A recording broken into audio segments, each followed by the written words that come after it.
Olá, no vídeo de hoje nós vamos trabalhar e fazer uma resenha do livro que se chama Igreja aos Domingos, Trabalho às Segundas, o desafio da fusão de valores cristãos com a vida dos negócios de Laura Nash e Scott McLennan. Os autores propõem neste livro uma abordagem onde que vão trabalhar a fé e o trabalho. A fé aos finais de semana e o trabalho durante os dias de semana. Eles são estudiosos acadêmicos, fizeram uma pesquisa de campo para ter um embasamento do livro e eles trabalham, então, essas questões aqui. A resenha do livro ela vai se basear, é claro, naquela metodologia de como ler livros. Num primeiro momento, quero só falar para vocês assim, que o livro ele vai trabalhar essa questão da comunicação, da vida de fé que ocorre aos domingos.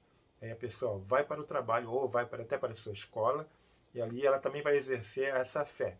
E como é que ela exerce aquilo que ela aprendeu nos púlpitos, como é que ela exerce a sua vida de princípios e de valores cristãos dentro de um ambiente de negócio que comumente é chamado de secular. E como as igrejas, os líderes estão lidando com essa nova dinâmica do homem de negócios, com os seus dilemas, com os empreendedores, com as pessoas que vão para o seu trabalho e durante a semana, mas que precisam também e voltam, né, para a igreja aos finais de semana, como lidar com essa situação.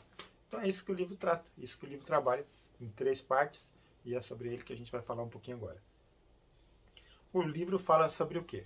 A primeira questão que a gente sempre pergunta é sobre o que o livro está falando. Obviamente, é sobre as tensões, conforme o próprio título já diz, sobre as tensões existentes entre a fé e o trabalho. A fé aos finais de semana e o trabalho durante o dia de semana.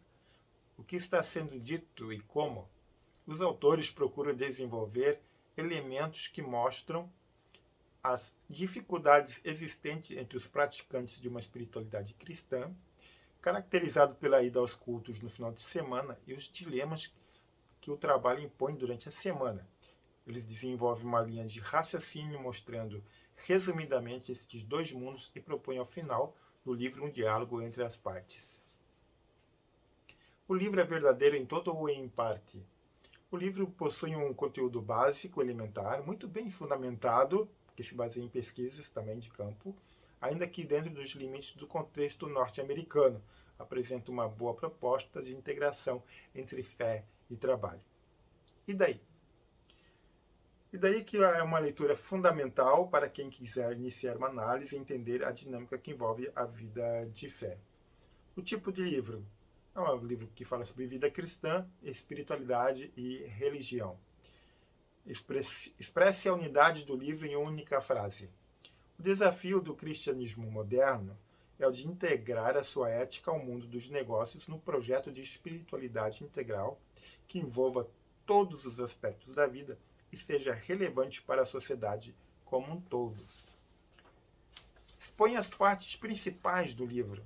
A espiritualidade e trabalho é uma das partes principais, integrando igreja e negócios, dificuldades da comunicação em um mundo plural e integralizando os princípios éticos de uma vida de fé com os valores e a cultura organizacional da empresa. Então, essas partes todas aqui que eu falei, o livro vai estar trabalhando. Então, é bem interessante porque ele vai lidar com essas questões da cultura organizacional, a visão de empresa, de negócio, de capitalismo, assim como a visão de fé, visão de doutrinas que a igreja ensina. Quais foram os problemas do autor?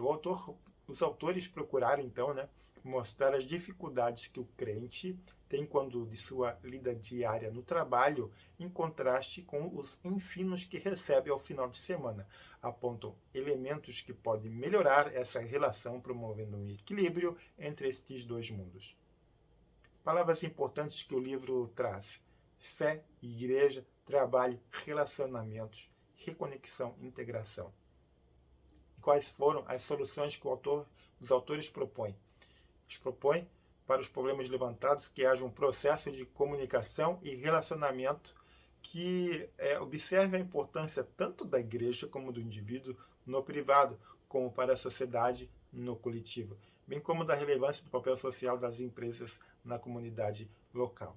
Então, eles entendem que a comunicação deve estar entre os dois mundos, abrangendo o espaço público e também o espaço privado, para que a vida cristã moldada pela ética influencie também as organizações e essas passam então a influenciar a sociedade na qual está inserida.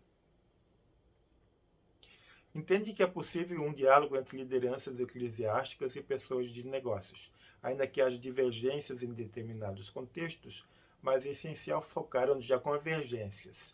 Às vezes, é claro que não há de se concordar em tudo que se pontua, seja de um lado, seja do outro, mas principalmente fortalecer naquilo onde que as coisas, as comunicações, os efeitos são em comum, eles possuem convergência. Por fim, mostram então os autores que um equilíbrio é saudável e necessário, onde a busca por um ideal de sociedade mais justa, humana e respeitosa é desejável por todas as pessoas envolvidas nesse processo, seja elas religiosas ou não. Isso é verdade, isso é fato. Todo ser humano deveria buscar, pelo menos, uma sociedade mais justa, independente da sua categorização de fé ou do negócio no qual atua.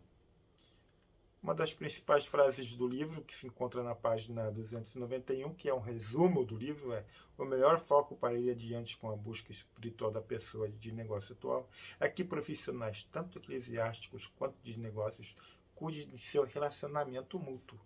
Então é isso aí, pessoal. O importante é manter a comunicação entre fé e trabalho num contínuo espaço-tempo, onde que não há essa separação, essa dicotomia, embora isso seja comum, mas o importante é ter uma vida integral ali, né? Eu sou assim na igreja aos domingos, também da mesma forma serei durante a semana. As decisões que eu tomo durante a semana impactam com certeza dos meus relacionamentos no trabalho, mas também no meu relacionamento com o meu próximo na igreja, no meu relacionamento, por que não, para com Deus. Então é um livro que realmente vale a pena, assim como introdução ao assunto. E eu lembro que em 2005 eu fiz uma pós-graduação e cujo tema do meu TCC era Evangélicos no Mercado de Trabalho, a influência do comportamento evangélico nas organizações. Ali eu já abordava esses assuntos também, de como o ethos, como o ser evangélico, ele interfere no clima organizacional da empresa. Então é importante ter essa boa comunicação, abrir portas, construir pontes para o diálogo entre fé e trabalho. Obrigado pela tua companhia, um abraço e até a próxima.